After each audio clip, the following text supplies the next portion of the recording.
Alors, dans cette vidéo, on va voir comment, en fait, ça va être une série de plusieurs vidéos sur la gestion des formulaires par JavaScript. Euh, Dans cette vidéo-là, on va commencer par structurer notre formulaire à la base. Quand je parle de structurer formulaire, c'est on arrive avec une page qui est complètement vide. Puis, éventuellement, si j'arrive ici, ben, je vois que j'ai rien du tout sur ma page. Donc, ce que j'aimerais faire, moi, c'est commencer par mettre la balise form et on va lui mettre une action. Si vous avez du PHP qui doit traiter cette donnée, évidemment, c'est ce qui va arriver dans la majorité des projets, vous mettez la direction ou le chemin ou l'URL vers la route qui va traiter la donnée. Dans ce cas-ci, nous, on va laisser en dièse pour rester sur la même page parce qu'on n'a pas encore de PHP d'installer. Ensuite, on a une méthode. La méthode, les choix sont get ou post. Get, on va voir les paramètres dans l'URL. Pour l'instant, on va mettre get, mais on va voir que éventuellement plus tard, ce serait préférable de mettre post si on veut passer la donnée de façon encodée. Aussi, ce qu'on voudrait faire, je voudrais peut-être avoir un header puis avec un H1 vente de vinyle. Donc, dans les formulaires, on peut mettre d'autres balises qui permettent de structurer ce formulaire-là, comme des divs, des sections, des boutons, etc. Donc, on va terminer notre... en fait, je vais mettre deux sections à notre formulaire. Section, hop, comme ça. Puis, je vais mettre un H2, info sur le client. Puis ensuite, je vais mettre une autre section avec un H2, résumé de la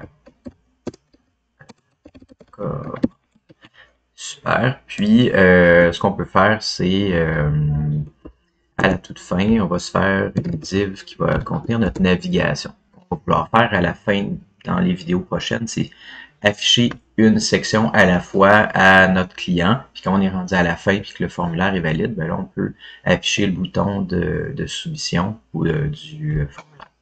Donc, pour l'instant, on va mettre seulement un input de type submit. Donc, le bouton, l'input de type submit, c'est le bouton qui envoie la donnée, qui envoie le formulaire. Donc, on va appeler ça envoyer. La valeur value, dans le cas d'un bouton submit, c'est le texte qui est affiché dessus. Ensuite, ce qu'on va vouloir faire, c'est souvent, ça va être plus facile de structurer avec une div. Moi, j'ai déjà fait mon SCSS pour regrouper ça. Mais pour chacun des champs, moi, je vais les envelopper dans une div. C'est plus facile à déplacer, afficher, si on va faire des grilles, des colonnes, etc. Tous les formulaires ont des champs qui s'appellent input. Et chaque champ a des types différents. On voit qu'il y a plusieurs sortes là, ici qui sont proposées par l'autocomplétion de VS Code. Fait que par exemple, par défaut, c'est le type texte qui est souvent le plus utilisé. Et là, ce type-là, on va mettre, par exemple, on va dire, c'est un nom. C'est la donnée qu'on va envoyer, ça s'appelle nom. Puis le ID, on va le laisser vide pour l'instant. Si j'affiche mon formulaire, on voit que j'ai un champ. Et là, si je mets Maxime, je fais envoyer. En fait, je vais mettre sur pause. J'ai du JavaScript qui bloque que j'ai oublié d'enlever. En fait, pour l'instant, ce que je vais faire, je vais juste désactiver mon script de mon formulaire JS qui bloque l'envoi du formulaire. Si je reviens sur ma page, maintenant, tout devrait s'envoyer comme il faut. On voit que la page a redémarré. Puis, en haut, j'ai de la donnée qui a été envoyée. Pourquoi on la voit dans l'URL? C'est parce qu'on a utilisé la méthode get. Si on ne voulait pas afficher la donnée dans l'URL, on utiliserait la méthode post. Qu'est-ce qu'on voit? C'est que l'attribut name que j'ai mis sur mon champ va être associé à la valeur que j'ai mis à l'intérieur. Donc, tous les champs vont avoir un attribut name et on va envoyer une valeur qui va être dans l'attribut value.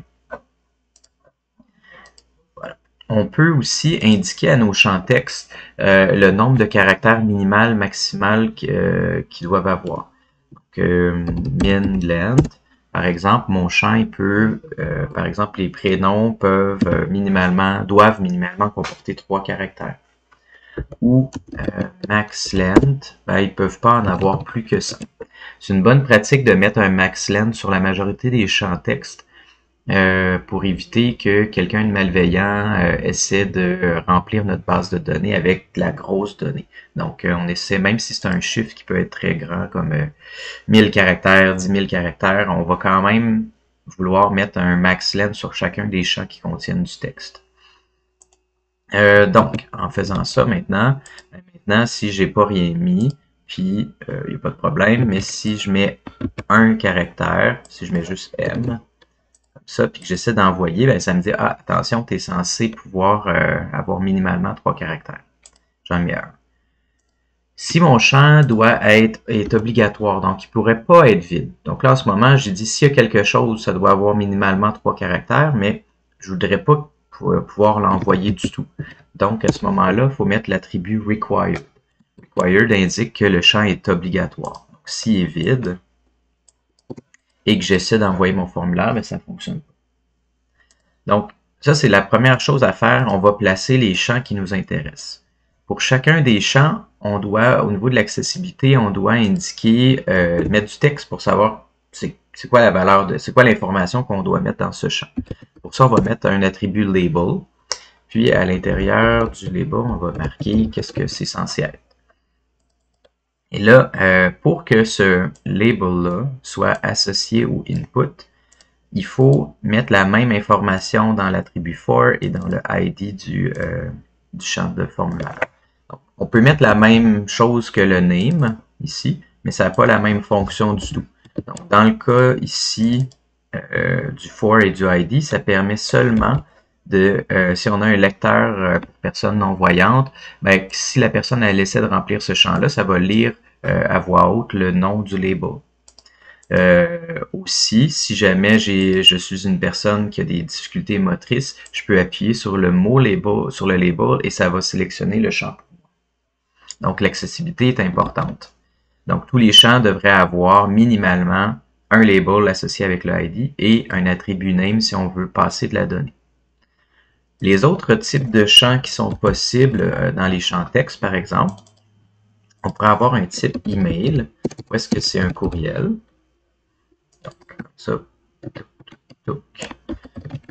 Courriel. Un petit truc, si vous voulez sélectionner tous les mots qui ressemblent, qui sont pareils, vous pouvez faire CTRL-D, puis ça vient sélectionner tous les champs, tous les mots pareils après. Ensuite, je pourrais faire un groupe, un type téléphone, donc tel,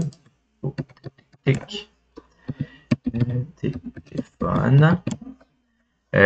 Puis, même chose, fait qu'on n'est pas obligé de garder les mêmes propriétés, les mêmes attributs.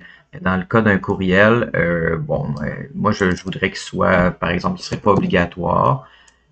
Puis, il n'y a pas nécessairement de minimum attendu, mais je mettrais un maximum, par exemple 100 caractères.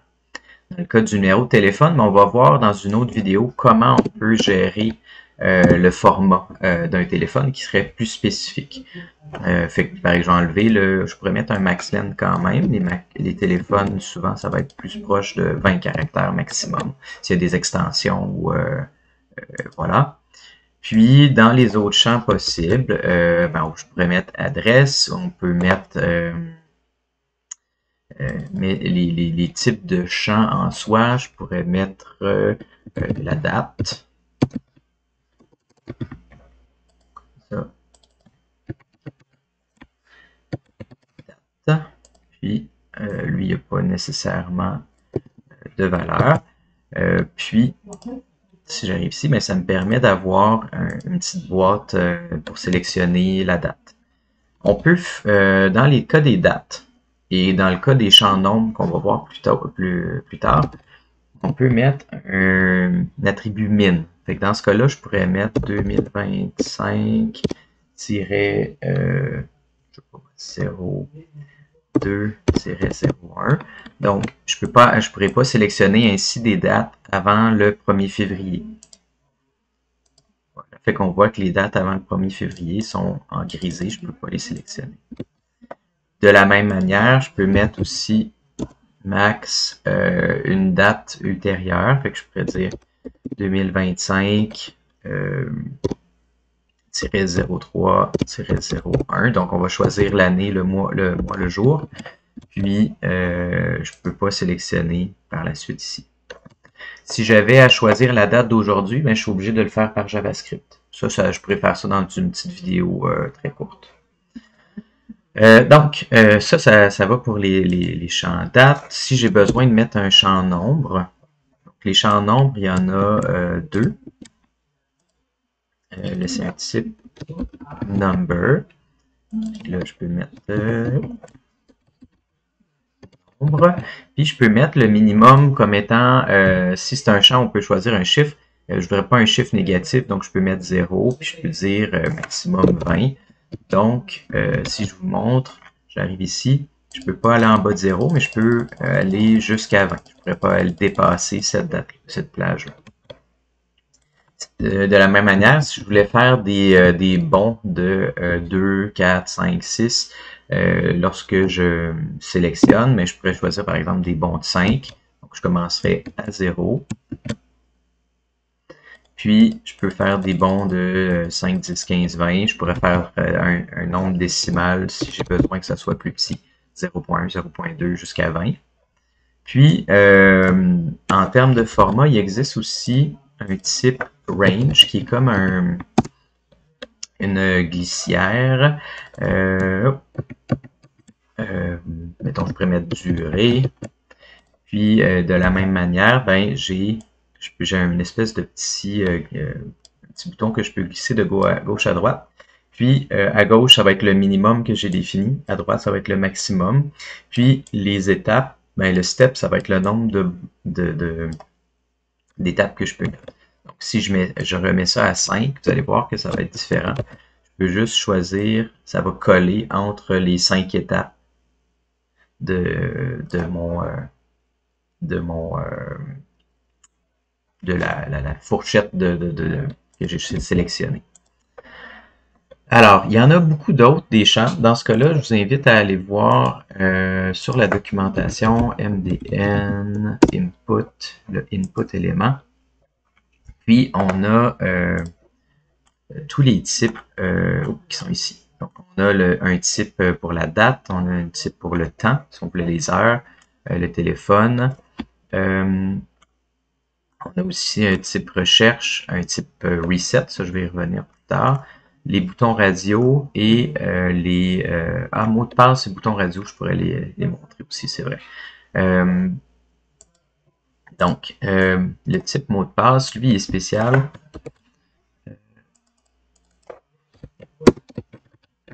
Password. P pour mot de passe.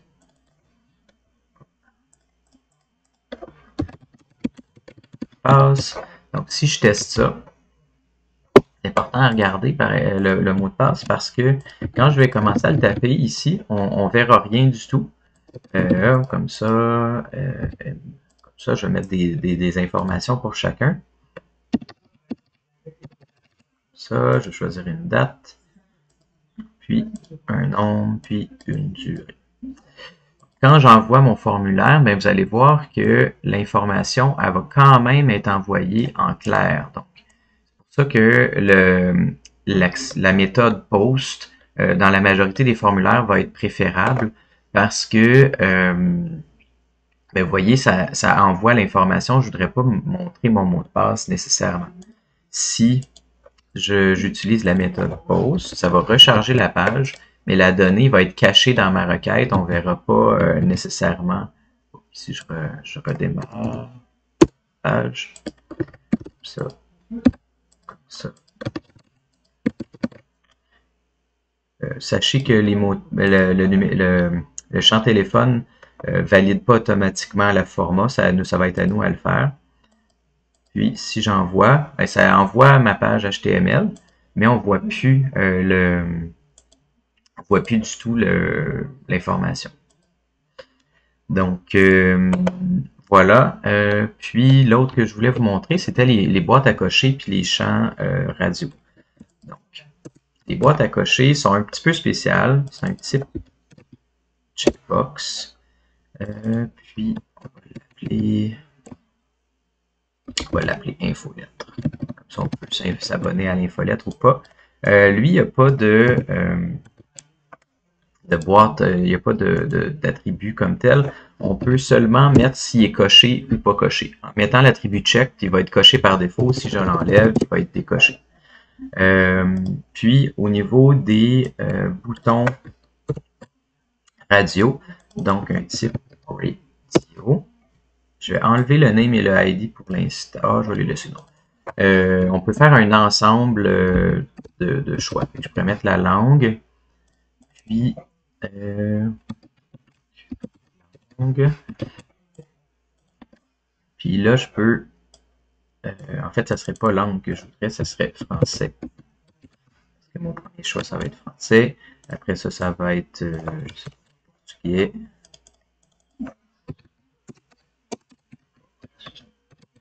Okay. Puis coréen.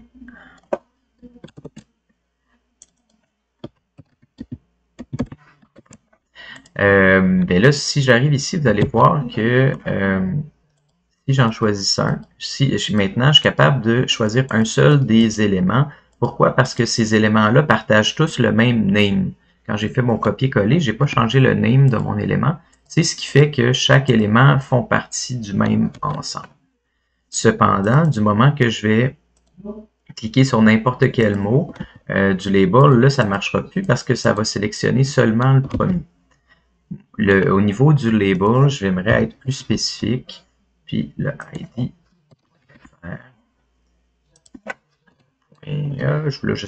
J'invente les noms. Peut-être que c'est pas exactement.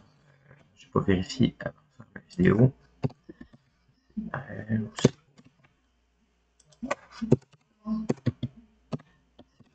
Maintenant, les éléments ils ont le même name, donc ils font partie du même ensemble, mais maintenant, les labels vont pouvoir sélectionner la bonne boîte à cocher.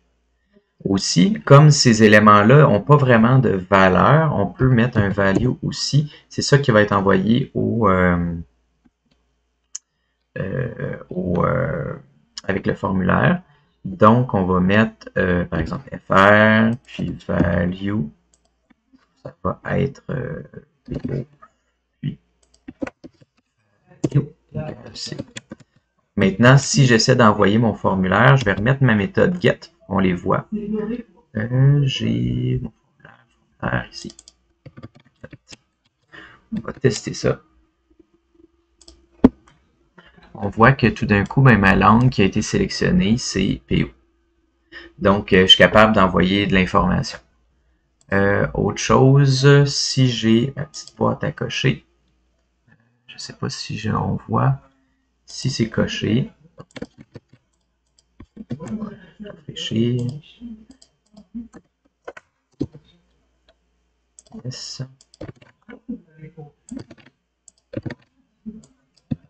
Puis, si j'envoie ma donnée, ben on voit que j'ai infolette qui est on.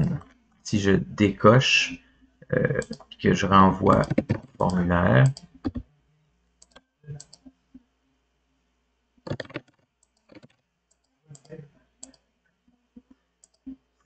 en ne cochant pas ma boîte, ben là on voit juste que j'envoie pas la boîte à cocher. Donc, c'est une façon de voir si le champ existe quand on va être rendu sur le back-end. Et là, on va pouvoir vérifier si c'est coché ou pas. Si ça n'a pas été coché, ben on n'envoie juste pas la donnée au formulaire. Il reste un autre champ que je pourrais voir rapidement. Là, la vidéo elle commence à faire un peu ça peut être un peu longue, mais ce que je vais voir, c'est le select, puis les text area, eux, ils sont aussi spéciaux. Donc, le select, c'est un champ qui est à part quand on veut faire un menu défilant. Pour faire, on va faire des options. Puis, je vais mettre, je sais pas moi, produit. Puis, on va mettre le label aussi, parce qu'on s'apprend un label. Puis, on va mettre ça produit.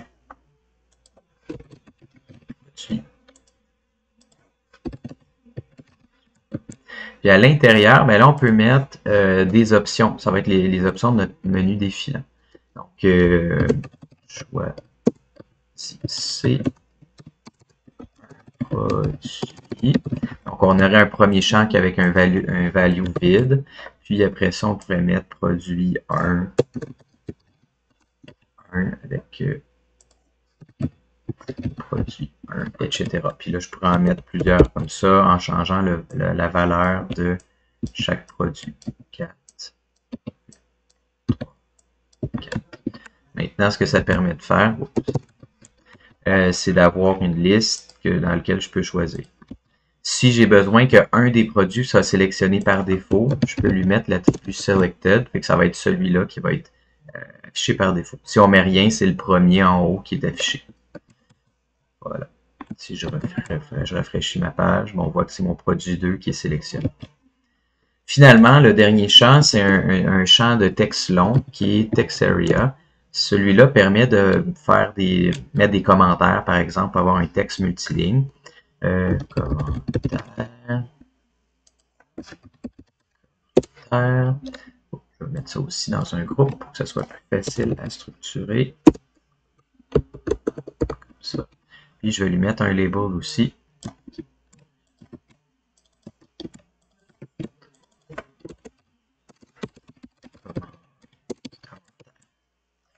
Donc maintenant, j'ai un formulaire qui commence à être structuré un peu mieux.